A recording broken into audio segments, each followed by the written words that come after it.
A choppy economy is seeing investor attention shift to private and debt markets. Joining us from the Greenwich Economic Forum in Connecticut, let's get back to our very own Julie Hyman, who was there with a special guest. Julie. Thanks so much, Saz. With me is Ken Kencel. He's president and CEO of Churchill Asset Management, which has an enormous credit portfolio. And so can give us a good read on what is going on in companies at this time of rising interest rates. Ken, thanks for being here. Thanks for joining us. So obviously we have been hearing about a lot of gloom lately, right? Some commentary from Jamie Dimon yesterday, the IMF cutting its growth forecast for the next several years. What are you hearing from your portfolio companies, and are you guys sort of getting more stringent in some of your credit standards right now? Sure. No, great question, and great to see you here. Look, I think, as we go through the challenging economic dynamic that we're seeing, obviously we are being more conservative about, our lending standards and companies that we look to finance and invest in. But that being said, if you look at our portfolio today, we have about $41 billion in capital under management. We have about 450 portfolio companies, all across the U.S., all U.S. mid-sized businesses.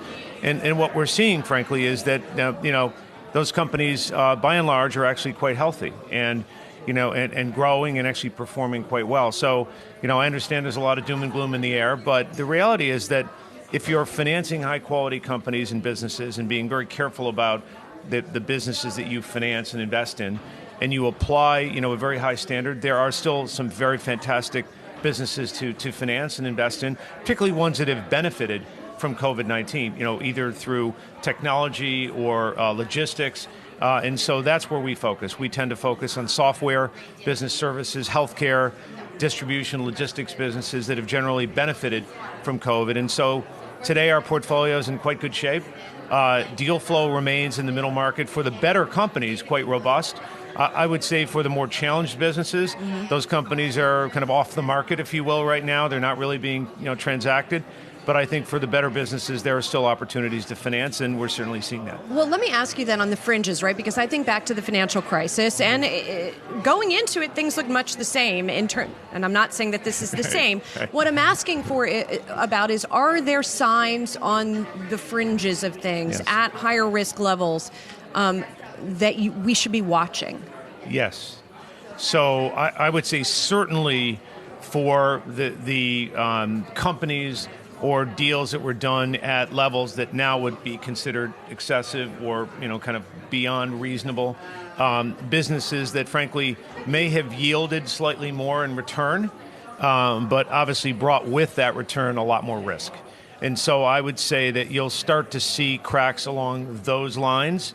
Businesses, for example, that have real issues passing on price increases to their customers, right? So as costs rise, can they actually roll those expenses back to their customers, whether those are retail or commercial? But I will say that there is certainly an expectation that 23 is going to be a more challenging time as we move through this credit cycle. I continue to believe that it will be relatively short. I think that when I compare this, for example, to the GFC, and we did manage capital through the GFC, that this is not the same as a GFC, and a lot of the fundamental cracks that we saw in the GFC, particularly the mortgage market and some of the issues with the banks, we're just not seeing that today. So, will we be in for a modest recession? I think that's becoming increasingly clear. We will. The Fed seems intent on doing that, regardless of the consequences, which I think is trying to be prudent relative to the inflation threat. But I think at the end of the day, we're not looking at a 2-year downturn. We're looking at a shorter term impact. But it will impact those businesses that were, maybe looked pretty attractive at the margin a year ago. Right. We're getting 10% for a senior secured loan. Well, there's a reason. Now, not so much. So I think that's the thing to look for.